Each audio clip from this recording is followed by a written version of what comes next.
প্রত্যেক বছর শ্রাবণ মাসেই যে 4টি শনিবার পড়ে সেখানে সেই শনিবারগুলোতে আমাদের বাড়িতে বড় ঠাকুরের পূজা হয়।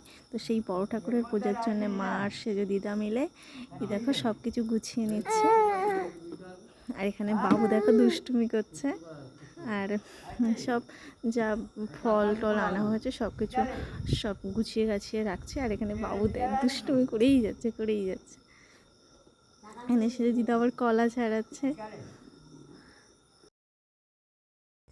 এখানে সেজে দিদা দেখো সব ফল কেটে রেডি করে নিচ্ছে। এই থালাটা ঠাকুরের সামনে নিবেদন করা হবে।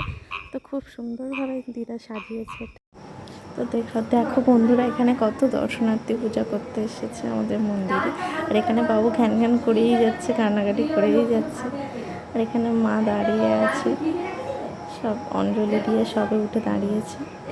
আর এখানে পিয়া কাকিমা আস্তে আস্তে লোকজন আসতে শুরু করেছে। সবাই আমাদের ঠাকুর ঘরটা দেখিয়ে আনে।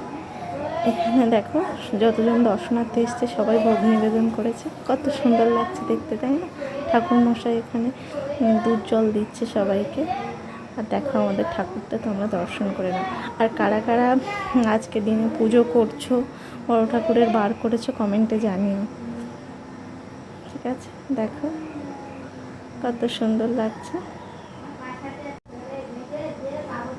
এখানে সবাইকে প্রসাদ দেওয়া হচ্ছে।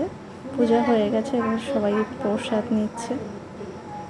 এই দেখো এখানে দাদু প্রসাদ দিচ্ছে। এখানে আমার মামিকে বলছিলাম, মামি প্রসাদ কত খাচ্ছ? এই যে মামি লজ্জা পেয়ে গেছে। এখানে মামুনি বসে আছে। আর দেখো এখানে আমি একটা সিন্নি নিয়ে নিচ্ছিলাম। এখানে মেন প্রসাদ হচ্ছে কিন্তু বড় ঠাকুরের পূজার সিন্নি।